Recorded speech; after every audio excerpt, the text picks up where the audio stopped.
direi che a questo punto conviene passare la parola subito alla professoressa Claire Lee, di cui in questi giorni hanno parlato i giornali, autrice di Ritorno dall'inferno per le edizioni Paoline, ora anche di Retour au Cambodge.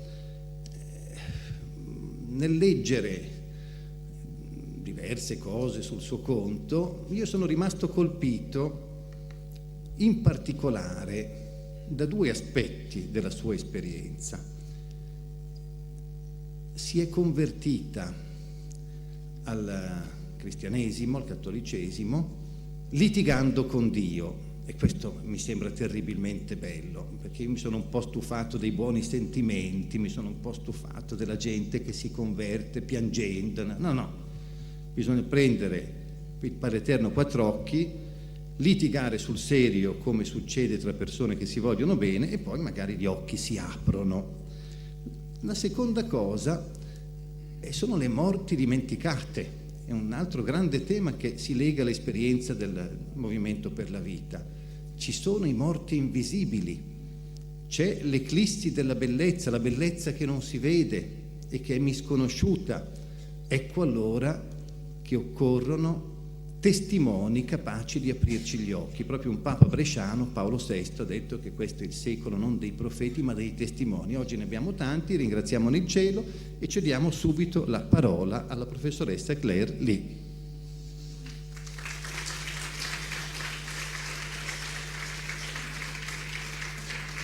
Sì.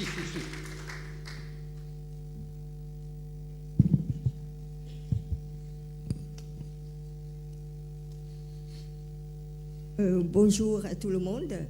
Excusez-moi de ne pas vous parler dans votre langue. Je ne connais pas l'italien. Buongiorno a tutti, mi scuso di non parlare la vostra lingua. Io non conosco l'italiano, non lo parlo.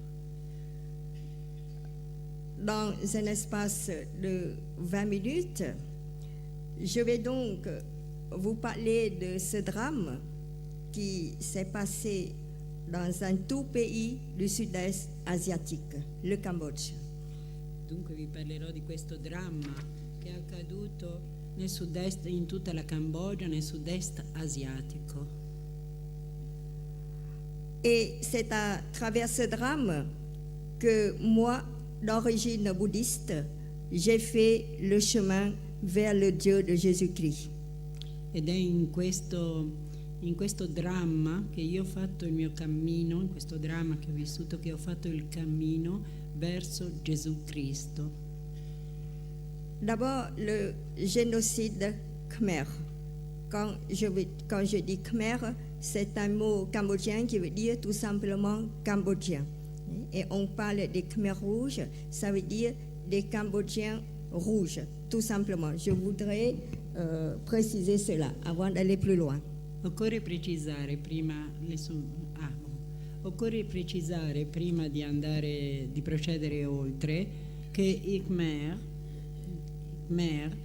sono gli abitanti della Cambogia e quindi i Khmer Rouge sono quelli che hanno preso il potere nel 1975, ma i Khmer sono tutti gli abitanti della Cambogia, di una parte della Cambogia. E questo deve essere chiaro. C'è una differenza tra Khmer e Khmer Rouge. Alors, ce drame se passe pendant 4 ans, de 1975 à 1979. Questo dramma accade dal 1975 di aprile al 1979. Cela veut dire 30 ans après le drame qui se passait en Europe avec le nazisme. Dunque, 30 anni dopo la tragedia che accade in Europa con il nazismo. Et si je compte bien, cela fait 15 ans avant le drame de Rwanda. E se so fare i conti, sono 15 anni dopo Rwanda. Prima del dramma ruandese. Prima o dopo? avant. Oui. Prima del Prima. dramma ruandese, esatto. Cela voudrait vous dire que la violence, ça peut se passer dans n'importe quel continent, dans n'importe quelle culture. Ciò significa che la violenza accade in qualunque continente, in qualunque cultura. Alors, 1975, c'était la date de la fin de la guerre du Vietnam. Nel 1975 finì la guerra del Vietnam. En avril 1975, 3 pays du sud-est asiatique, le Vietnam, le Laos et le Cambodge, basculent sous des gouvernements communistes. Nel 1975, in aprile, 3 paesi del sud-est asiatico, Vietnam, Laos e Cambogia, cadono nel regime comunista. Ce qui se passe au Cambodge, c'est que les communistes khmers, les Khmers rouges, voudraient instaurer une nouvelle société. Ciò che accade in Cambogia è che i Khmer rossi vorrebbero fare nella Cambogia una nuova società. Et cette société, c'est une société pure, une société purement khmer. E questa società è una società pura, puramente Khmer. Alors, quand on parle de quelque chose de pur, soyez-en sûrs que la purification n'est pas loin. Quando si parla di qualcosa di puro, siate certi che la purificazione non è lontana. Et pour pouvoir construire une société pure, la purification est d'abord d'éliminer tous les obstacles. E quando si parla di qualcosa di puro, la purificazione è di eliminare tutti gli ostacoli. Et les obstacles de taille dans tout ce qui est le totalitarisme, c'est d'abord ceux qui peuvent penser. Ceux qui peuvent penser, ceux qui peuvent réfléchir. Sì. E il primo ostacolo in questo tipo di regimi totalitari è quello di eliminare tutti quelli che possono pensare. Donc ce sont les intellectuels du Cambodge qui sont les premiers visés. Quindi sono gli intellettuali della Cambogia che sono i primi a cui si mira. Et après, on va viser toutes les religions du Cambodge. Le bouddhisme en premier, après il y a l'islam et le christianisme. E subito dopo tutte le religioni in Cambogia. Il buddismo è il primo, poi l'Islam e il cristianesimo. C'est ainsi qu'en 24 heures, j'ai eu tous les membres de ma famille fusillés. È così che ho visto in 24 ore tutto il mondo, tutto e la mia famiglia purificati. Et moi-même, j'étais professeur de philosophie à Phnom Penh. J'ai été envoyée pour une rééducation à la rizière. E io stesso, che ero insegnante in liceo di filosofia a Phnom Penh, sono stata inviata alla risaia. Pour bien instaurer le totalitarisme, les Khmers rouges ont divisé le peuple khmer en 2 parties. Per poter instaurare il regime, i Khmer rossi hanno diviso il popolo in 2 partiti. Il y a ce qu'ils appellent le peuple ancien et le peuple nouveau. C'è dunque il popolo ancien, che vuol dire antico, vecchio, e il vecchio ma nel senso di antico, tradizionale si potrebbe dire, e il popolo nouveau, il popolo nuovo. Alors, le peuple ancien, ce sont nos paysans. Ce sont les partis qui ont soutenu les Khmers rouges avant 1975. Il popolo ancien? Oui. Le peuple ancien, antico, è quello che ha sostenuto i Khmer Rossi prima del 1975. Ah bon. Et le peuple nouveau, ce sont les gens des villes, les gens qui ont été tachés, salis par la civilisation impérialiste, comme ils disent. E il popolo nuovo, les gens nouveaux, sono gli abitanti della città, quelli che sono stati salì, sporcati, macchiati dalla civiltà imperialista. Oui? Donc, moi, je fais partie du peuple nouveau. Je dois être surveillée par le peuple ancien. Io che facevo parte del popolo nuovo dovevo essere sorvegliata dal popolo antico. Il popolo antico è quello della campagna, i contadini. Ceci, ça a été très dur parce que j'ai toujours vécu en ville et nos villes ont tous les conforts de l'Occident. È stato molto duro perché io ho sempre vissuto in città e le nostre città hanno tutti i comfort dell'Occidente. Et ensuite, à la campagne, je ne dois pas trop parler parce que sinon je vais trahir mon origine comme intellectuelle.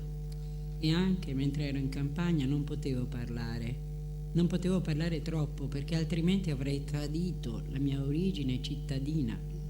Cela vient du fait que dans le langage khmer, nous avons des vocabulaires pour chaque classe sociale.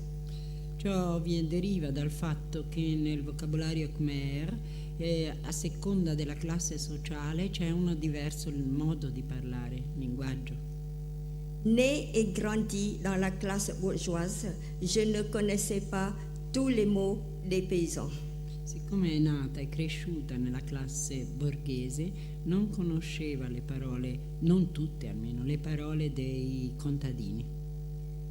Et je me trouve devant quelque chose, un grand mur, impossible de franchir.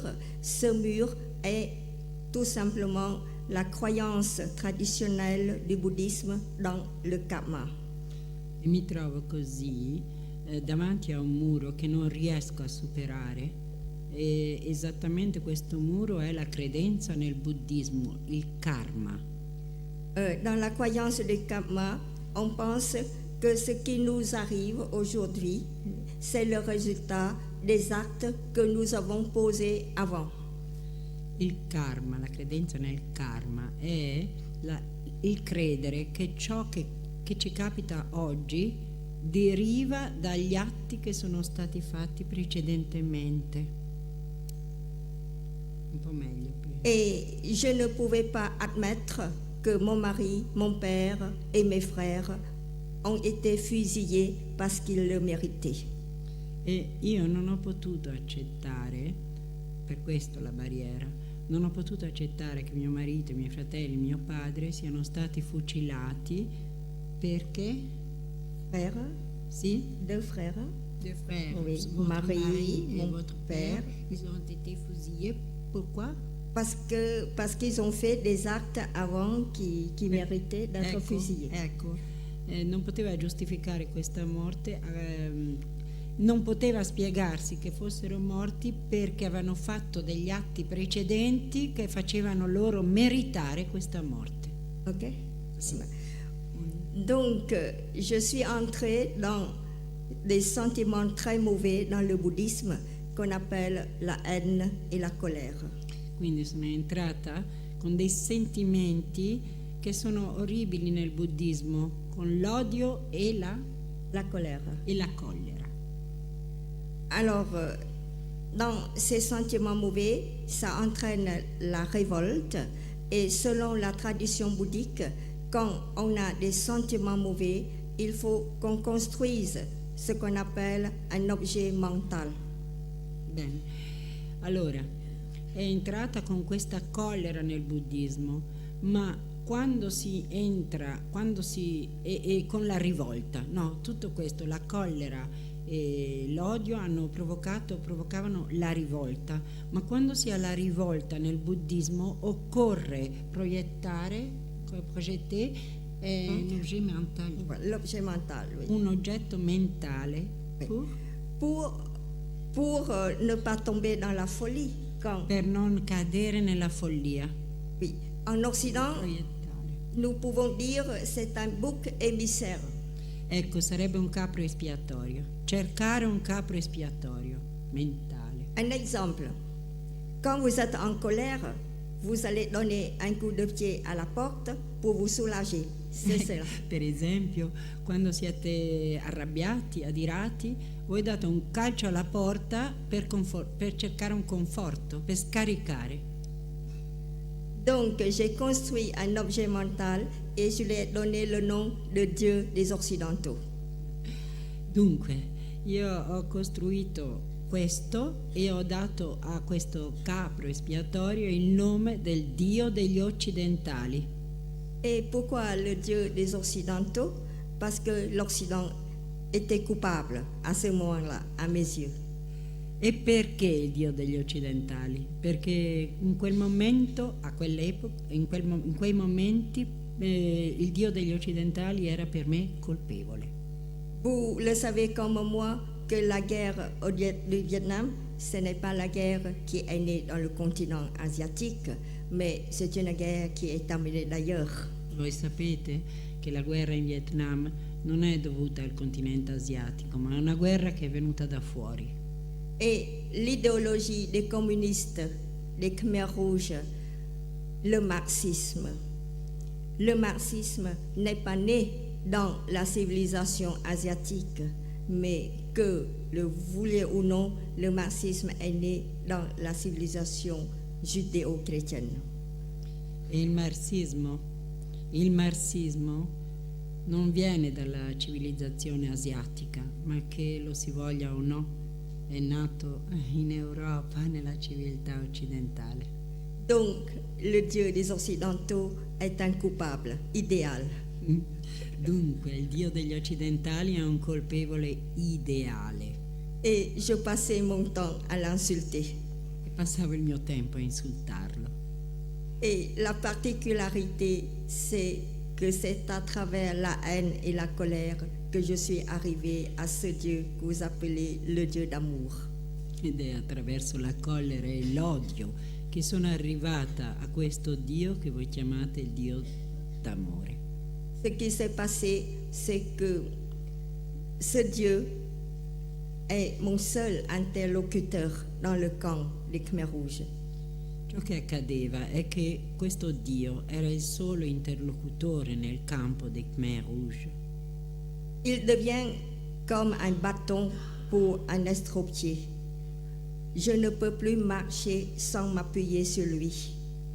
Diventa come la stampella per lo storpio. Io non avrei potuto camminare senza di lui. Et je ne suis pas devenue chrétienne si je n'avais pas rencontré à mon arrivée en France l'évangile de Jésus-Christ.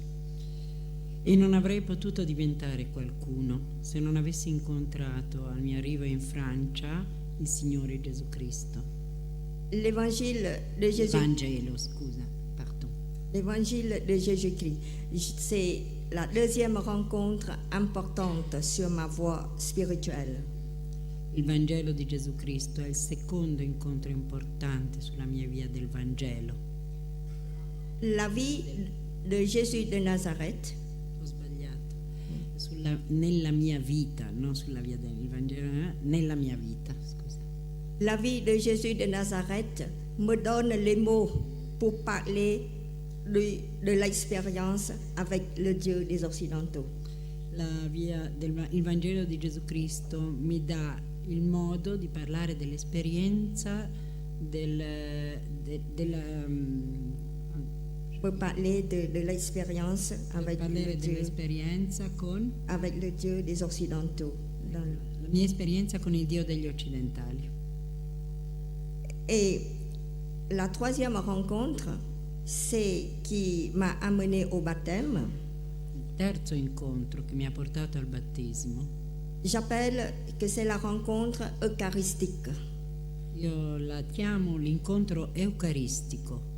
Parce que j'ai eu le désir de devenir disciple de Jésus-Christ au cours d'une messe. Perché ho avuto il desiderio di diventare discepola di Gesù Cristo durante la messa, l'Eucaristia. Et après cette Eucharistie, j'ai fait la démarche de demande de baptême E dopo questa Eucaristia io ho iniziato il percorso, ho chiesto di essere battezzata et j'ai reçu le sacrement de baptême en 1983. e ho ricevuto il sacramento del battesimo nel 1983 à l'âge de 36 ans. all'età di 36 anni. Si je compte bien, le chemin que j'ai commencé, c'était dans le camp des Khmers rouges à l'âge de 29 ans. Se io conto bene, il cammino che ho iniziato è iniziato nel campo dei Khmer Rossi all'età di 29 anni. Alors, un mot pour terminer, c'est que ma foi en Jésus-Christ, ce qui est vraiment important pour moi dans la foi chrétienne, Ciò che è importante per me nella fede cristiana, ciò che veramente voglio sottolineare, c'est la liberté. è la libertà. La liberté parce que notre foi est une foi dans un Dieu incarné, Perché la nostra fede è la fede in un Dio incarnato. Quand nous disons que notre Dieu est incarné, cela veut dire que toute notre vie est prise par lui. Quando noi diciamo che il nostro Dio è un Dio incarnato, diciamo che tutta la nostra vita è presa in Lui. Il est là avec nous dans tous les points les plus noirs de notre vie. È con noi in tutti i punti i più neri della nostra vita.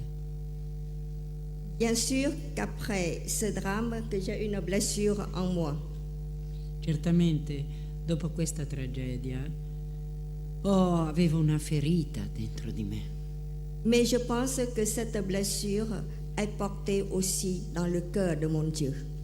Ma io penso che questa ferita è portata anche nel cuore del mio Dio.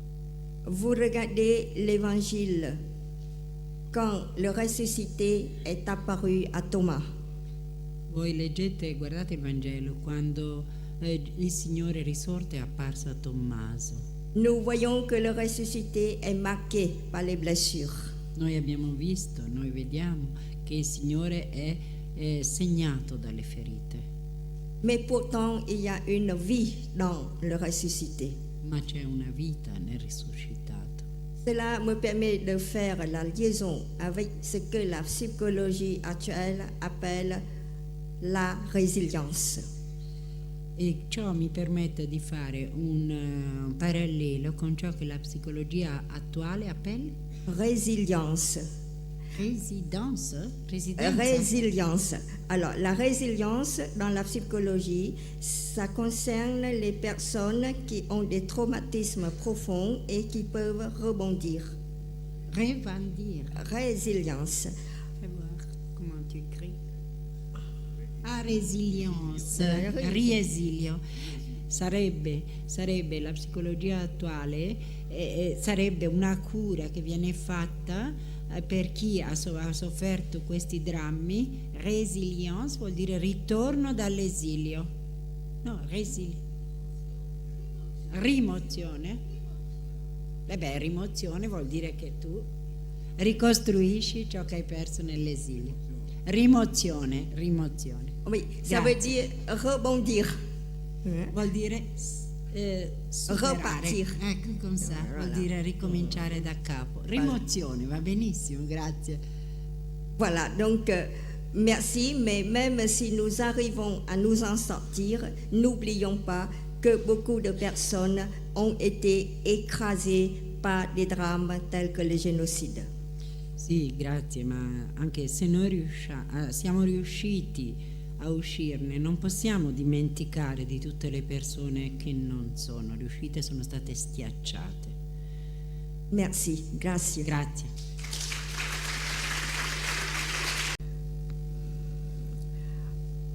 après le drame génocidaire où j'ai perdu la plupart des membres de ma famille, où le Cambodge a perdu 2 millions de personnes pour une population de 7 millions, je voudrais parler avec vous de chemin de réconciliation. Dopo il periodo di tragedia cambogiana in cui 2 milioni di persone sono morte su 6 milioni di abitanti, vorrei ora parlare del tempo della riconciliazione. Je suis située, moi, entre deux cultures, la culture occidentale et la culture asiatique. Sono ora tra due culture, quella occidentale e quella asiatica. Forcément, ma compréhension de tout ce qui est vital dans notre foi chrétienne est quand même tachée, influencée par ma culture asiatique. Dunque tutto ciò che fa parte del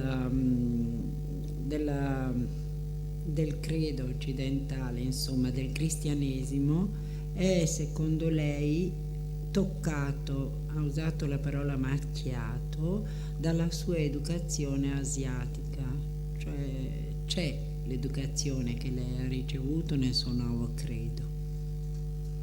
Le pardon chrétien, pour moi, comme son nom indique, c'est un don du Seigneur.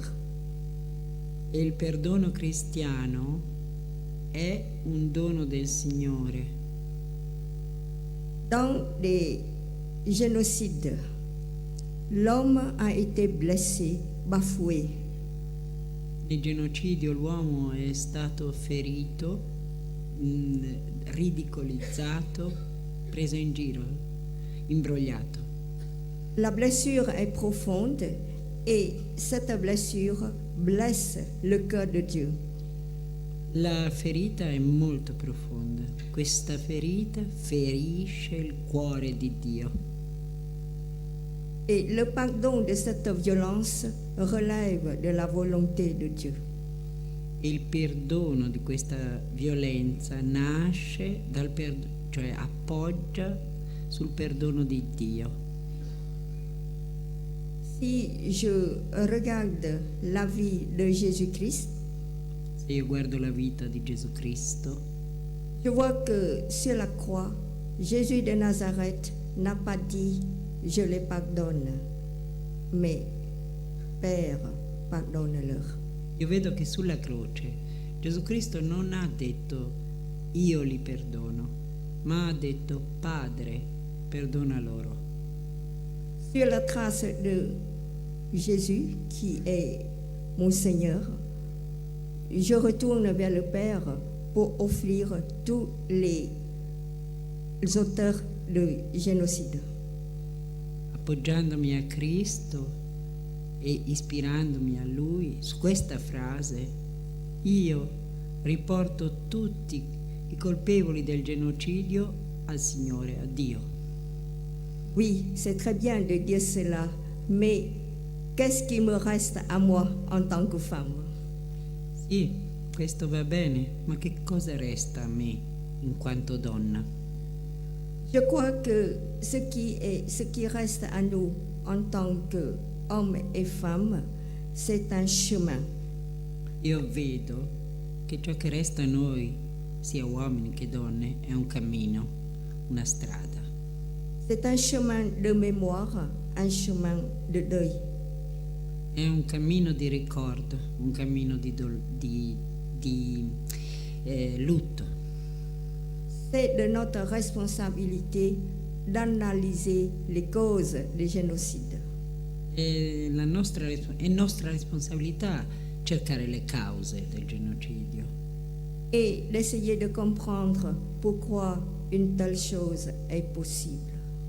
e cercare di capire perché tali cose, una cosa così, un genocidio può essere possibile. Ce chemin de deuil, ce chemin de mémoire d'analyse nous amènera au pardon, mais le pardon, n'oublions pas, c'est le don du Seigneur.